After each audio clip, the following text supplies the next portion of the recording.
오늘 우리가 읽은 본문은 제사장들이 지켜야 할 규례에 대한 말씀입니다. 1절을 보면 스스로 더럽히지 말려니와 그렇게 말씀하고 있고, 4절을 보면 자신을 더럽혀 속되게 하지 말지니라 말씀하고 있습니다. 6절을 보면 그들은 여호와의 화제 곧 그들의 하나님의 음식을 드리는 자인즉 거룩할 것이라 말씀하고 있습니다. 자, 이 말씀들을 요약해 보면 한마디로 거룩을 향한 부르심이라 그렇게 표현해 볼 수 있겠습니다. 제사장들은 거룩하신 하나님을 직접 섬기는 사람들이기 때문에 거룩해야 한다고 주께서 말씀하고 계신 것입니다. 자, 그러면 도대체 거룩이란 무엇을 말하는 것일까요? 성경에서 거룩이란 말은 성경 원어인 히브리어 카도시라고 하는 말을 번역한 것입니다. 카도시라고 하는 히브리어 원어를 번역한 것인데요, 이 카도시라고 하는 말의 가장 핵심적이고 기본적인 뜻은 분리한다는 겁니다. 분리한다는 거예요. 어떤 목적을 위해서 따로 떼어놓은 상태, 이게 카도시. 이제 다양한 용례로 성경에 거룩이란 말이 쓰여지고 있는데요, 그 중에서 가장 중요한 것을 두 가지를 꼽을 수가 있어요. 하나는 성별한다는 것입니다. 거룩하게 구별한다는 거죠. 자, 또 하나 중요한 거룩의 개념으로 쓰이고 있는 게 정결입니다. 정결, 깨끗하다는 거죠. 하나님의 백성들, 이스라엘 백성들이 하나님께 제사 드릴 때 그 제물들은 특별히 챙겼어요. 깨끗해야 합니다. 하자가 없어야 합니다. 하나님께 드릴 것이기 때문에 특별히 정결하게 유지 관리했던 거죠. 제사장들이 하나님께 제사 드리기 전에 가장 힘썼던 것 가운데 하나가 씻는 거예요. 씻는 거예요. 정결하게 자기를 구별해내는 거죠. 씻는 거죠. 이게 거룩입니다. 거룩은 정결하게 된 상태를 말해요. 사람이 정결하게 됐다는 것은 외모만을 말하는 게 아니에요. 영혼과 마음까지 다 깨끗해진 것을 말하는 것입니다. 하나님 앞에 서기 전에 우리가 회개해야 하는 이유가 그렇죠. 회개하면서 우리의 영혼을 깨끗하게 한다. 또 하나님의 거룩한 백성으로 우리가 우리의 마음을 깨끗하게 한다. 도덕적으로, 윤리적으로 우리가 깨끗해진다. 이게 거룩입니다. 하나님께서 오늘 말씀에 제사장들을 거룩하라고 말씀하셨어요. 이 거룩으로 부르셨어요. 거룩으로. 제사장들은 거룩을 향한 부르심을 받고 있는 사람들이죠. 그렇습니다. 구약 성경을 보면 제사장들은 다 카도시, 거룩으로 부름을 받았어요. 자, 베드로전서 2장 9절을 보면 이렇게 말씀합니다. 이 말씀을 우리가 주목해야 돼요. 너희는 택하신 족속이요 왕 같은 제사장들이요 거룩한 나라요 그의 소유가 된 백성이니. 누구에게 한 말일까요? 구약의 이스라엘 백성에게 한 말이 아니에요.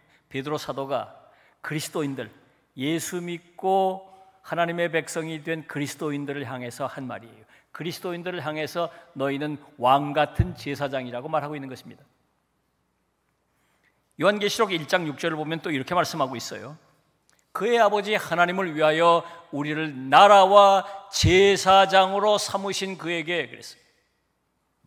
우리 그리스도인들을 예수님께서 제사장으로 삼으셨다는 것입니다. 자, 이 말씀을 종합을 해보면 신약시대 이후에 새로운 제사장이 세워졌다는 거죠. 구약시대의 제사장은 하나님과 이스라엘 백성 사이에서 중재하며 하나님께 제사를 드리고 하나님의 백성들을 위해서 중보기도 하고 하나님의 백성들을 향해 말씀을 전하고 그들을 축복했습니다. 그런데 이제 신약 시대에는 그런 제사가 필요 없으니까 구약 시대의 그런 제사장은 더 이상 필요치 않아요. 그래서 신약 시대에는 그런 제사장은 존재하지 않습니다. 대신 하나님께서 새로운 제사장을 세우셨다고 말씀하고 있습니다. 누굴까요? 우리 그리스도인들이에요. 그러니까 하나님과 이 세상 사람들 사이에 그리스도인들로 하여금 중재하라는 것입니다. 이 세상 사람들에게 하나님의 말씀을 전하고 하나님의 축복을 전하고 하나님의 사랑을 전하고 이 세상 사람들을 위해서 하나님 앞에 중보 기도하라는 것입니다. 그 중보하는 위치에 그리스도인들이 서 있기 때문에 그리스도인들을 제사장이라고 말하고 있는 것입니다. 세상 사람들에게 복음을 전하는 사명, 또 그들을 위해 하나님께 기도하는 사명을 받았기에 오늘의 그리스도인들은 새로운 제사장이에요. 옛 제사장들은 하나님과 이스라엘 백성을 중재했다면 새 제사장은 하나님과 이 세상 사람들 사이에서 중재를 하는 것입니다. 자, 여기서 중요한 것이 있어요.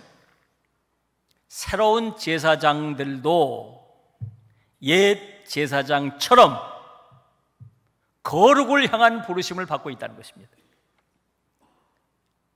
우리 모두가 거룩을 향한 부르심을 받고 있다. 이 점을 잊지 말아야 합니다. 그래서 이 세상 사람들과 카도시 분리되어야 한다. 그들과 성별되어야 되고 그들과 비교해서 정결해져야 한다. 이 세상의 속됨, 이 세상 풍조로부터 우리 자신을 카도시 분리해내야 돼요. 세상 사람들과 구별되는 정결한 삶을 살아야 합니다. 자, 그러면 거룩을 향한 부르심, 우리는 어떻게 응답해야 될까요? 오늘 본문은 우리에게 두 가지 강력한 주문을 하고 있습니다. 하나는 죄로부터 분리해내라는 거예요. 죄로부터 우리 자신을 분리하라는 거예요. 에베소 2장 1절을 보면 이렇게 말씀하고 있습니다. 그는 허물과 죄로 죽었던 너희를 살리셨도다 그랬어요. 죄와 허물로 죽었다. 죄와 허물로 죽은 그 영적인 죽음으로부터 우리를 카도시 분리해내라는 것입니다. 죄와 허물로부터 우리를 분리시키라. 그러면 죄로 인하여 영적으로 죽은 그들과 어울려서 짝하고 그들과 함께 더불어 무슨 일들을 도모하거나 그러지 말라는 거죠. 거기서 분리시키라는 것입니다. 구체적으로 어떻게 하라는 말일까요? 시편 1편 1절을 보면 이렇게 말씀하고 있습니다. 복 있는 사람은 악인들의 꾀를 따르지 아니하며 죄인들의 길에 서지 아니하며 오만한 자들의 자리에 앉지 아니하고 그랬어요. 세 가지로부터 우리를 자신을 분리시키라는 거잖아요. 세 가지로부터. 자, 요셉의 이야기로부터 예를 들어서 이 세 가지를 한번 살펴보겠습니다. 첫째, 악인의 꾀를 따르지 않는 것입니다. 요셉은 보디발의 집에서 종으로 있을 때 보디발의 아내의 유혹을 받았습니다. 요셉은 그 유혹을 단호하게 뿌리쳤습니다. 결국 모함을 받아서 옥에 갇히고 말았죠. 그럼에도 불구하고 요셉은 악인의 꾀를 따르지 않았습니다. 그래서 하나님 앞에 죄를 짓지 않았죠. 자기의 거룩을 유지했던 것입니다. 우리도 자주 세상으로부터 달콤한 유혹을 받게 됩니다. 뿌리치기가 쉽지 않아요. 뿌리칠 경우 힘든 일을 겪게 될 때도 있습니다. 그래도 요셉처럼 뿌리쳐야 합니다. 그래서 하나님 앞에 죄를 짓지 말아야 해요. 거룩이 무너지지 않도록 해야 해요. 두 번째, 죄인들의 길에 서지 않는 것입니다. 요셉은 애굽으로 노예가 돼서 팔려갔지요. 노예로 종으로 일할 때 아주 성실했습니다. 사리사욕을 취하거나 부정을 저지르지 않았습니다. 불의와 타협하지 않았어요. 옥에서 수감 생활할 때도 마찬가지입니다. 늘 하나님의 뜻을 따르며 정직하게 행했습니다. 우리도 자주 사리사욕, 부정, 불의를 저지르기 쉬운 상황에 놓이게 됩니다. 자꾸 거짓을 말하고 또 쉽게 돈 벌고 편법을 저지르고 쉽게 출세할 수 있는 길이 눈에 보여요. 그래도 요셉처럼 그 길을 따르지 말아야 합니다. 하나님 앞에서 죄를 범해서는 안 됩니다. 그래서 거룩을 지켜내야 해요. 세 번째, 오만한 자들의 자리에 앉지 않는 것입니다. 요셉은 애굽의 총리가 된 후에도 교만하지 않았습니다. 겸손하게 자신의 성공을 자신의 능력이 아니라 하나님의 은혜로 여겼습니다. 오만한 자들의 자리에 앉지 않은 것입니다. 거룩을 지켜냈어요. 우리도 교만하기 쉽습니다. 그 작은 성공에도 자신을 좀 드러내고 싶은 충동을 자꾸 받죠. 하나님의 은혜임을 잊지 말고 하나님께만 영광을 돌려야 합니다.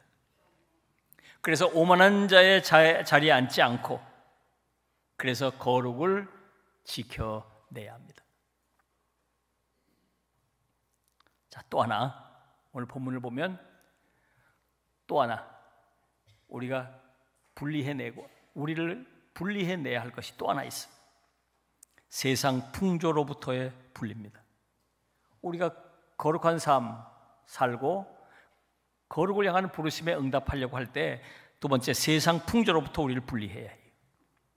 모든 신들과 성별되는 하나님을 섬기는 하나님의 제사장들이 이방인들, 이방 종교인들, 이방 종교 제사장들 그들로부터 철저하게 자신을 성별하라고 말씀하고 있는 것입니다. 이방신을 섬기는 이방 문화로부터 철저하게 자신을 분리시키라고 말씀하신 것입니다. 자, 그러면 새로운 제사장인 우리는 어떻게 해야 될까요? 우리가 잘 아는 말씀이죠. 로마서 12장 2절을 보면 이렇게 말씀하고 있습니다. 이 세대를 본받지 말고 오직 마음을 새롭게 함으로 변화를 받아. 새로운 제사장으로서 우리 그리스도인들이 거룩을 지켜가려면 이 세대를 본받지 말라고 말씀하고 있는 것입니다. 여기서 이 세대란 뭘 말하는 걸까요? 뭘 본받지 말라는 걸까요?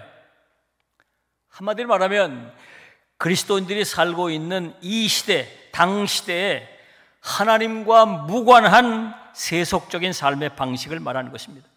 구체적으로 하나님과 무관한 문화, 하나님과 무관한 사회적 관습, 하나님과 무관한 가치관 같은 것들을 말하는 것입니다. 그런 것들로부터 카도시, 분리해내라. 그런 것들을 따르지 말고 자기를 거기서부터 분리시켜내라. 그런 말씀입니다. 사랑하는 여러분, 우리는 새로운 제사장들입니다. 우리에게 거룩을 향한 부르심이 있음을 기억해야 합니다. 이 거룩을 향한 부르심에 응답하는 삶을 살아야 합니다. 죄로부터, 영적 죽음으로부터 우리를 카도시 분리해내야 돼요. 이 세상 풍조로부터 우리를 카도시 분리해내야 돼요. 정결한 삶을 살아야 합니다. 우리를 향한 하나님의 부르심, 거룩을 향한 부르심을 기억하시고 그 부르심에 응답해 살아가는 여러분 되시기를 주님의 이름으로 부탁합니다. 기도하겠습니다. 주신 말씀을 생각하면서 하나님 앞에 다짐과 결단의 기도를 드리겠습니다. 다 같이 기도하겠습니다.